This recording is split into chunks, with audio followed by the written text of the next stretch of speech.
Awareness Month. First Missionary Baptist Church Mental Health Advocacy Teams welcome you to Night of Hope. We'd like to encourage you tonight. There is hope. We will open with a video by Sylvia Bynum, followed by a selection by Carol Thomas.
Amen. If the ship of your life is tossing on the sea of strife and you need someone, and if you feel you're all alone and your house is not a home, you need someone. If it seems life isn't fair and there is no one left to share all those lonely days and nights, and things won't work out right, when you need someone to care and someone just to be there, he is that someone. I give you Jesus. He's the peace that passes all understanding. I give you Jesus. He's the perfect love that casteth out all fear. And I give you Jesus. He's the water that you'll drink and never thirst again. I give you Jesus. Oh, my friend, I give you Jesus. If the pressure's all around keeps your spirits to the ground and you need someone, when you find your lyrics are gone and your body is in pain, you need someone. And if at times when you have tried with all the strength you have inside, and it seems that you have failed, remember on the cross he was nailed.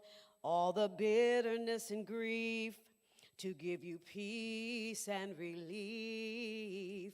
He is that someone. So I give you Jesus. He's the peace that passes all understanding. I give you Jesus. He's the perfect love that casts out all fear. And I give you Jesus. He's the water that you'll drink and never thirst again. I give you Jesus, oh my friend. I give you Jesus. Bless you.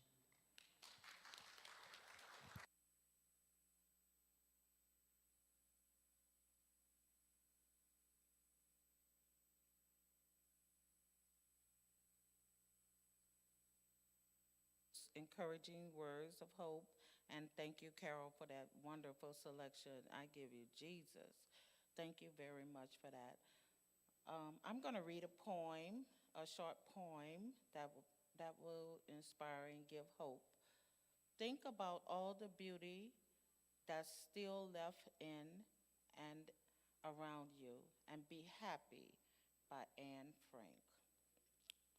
So let's welcome our first speaker, Ms. Charmaine Baker, and she will share her story, followed by another selection by Carol.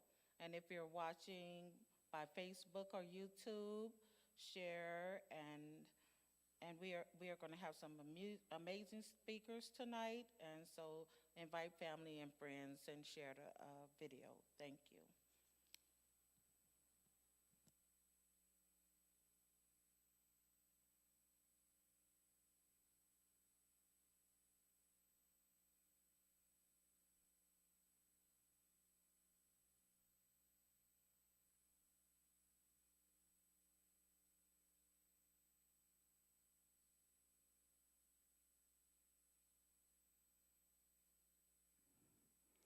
As many times as I've shared my story,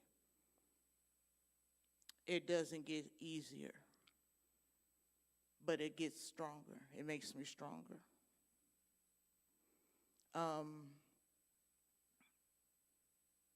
My story starts when I was about 12, 13 years old. I noticed that I started becoming sad. And it wasn't, a sadness where I was watching a movie and something touched my heart, or, a friend of mine got hurt. It was a sadness that filled me to my core. At 12 or 13 years old, growing up in the 80s, mental health was not talked about. I didn't know anything about it. There was a stereotype where if you walked around this neighborhood and you saw somebody talking to themselves, you just identified them as crazy. And that's what it was. And because I didn't know how to verbally express the sadness I was feeling to my family, to my friends, I subdued it, I internalized it, and it grew worse. 2 weeks before my 16th birthday, after everybody in my household went to bed, I walked into the bathroom and I grabbed one of my grandfather's razors. I climbed into the tub and I slit both of my wrists. And as I laid there, wishing to die, I realized that I didn't cut myself deep enough. And in that moment, I felt guilt. I felt ashamed for even contemplating wanting to take my life. My life wasn't that bad. I was doing pretty well in school. I had friends. I was involved in numerous activities. What was there to be sad about? What reason did I have to want to take my life? As I progressed and aged, the thoughts would come up. I would tell myself, stop thinking about it. Don't encourage it. In 2006, I was married then. I have 3 sons. We had just finished sitting down for dinner. My sons went upstairs to take their showers to get ready for school the next day. My husband left to go hang out with some friends, and I stayed and I cleaned up the kitchen. After I finished, I took a knife from the kitchen drawer. I walked upstairs to the bathroom, grabbed a bottle of pills, walked into my bedroom, and contemplated suicide again. It was in that moment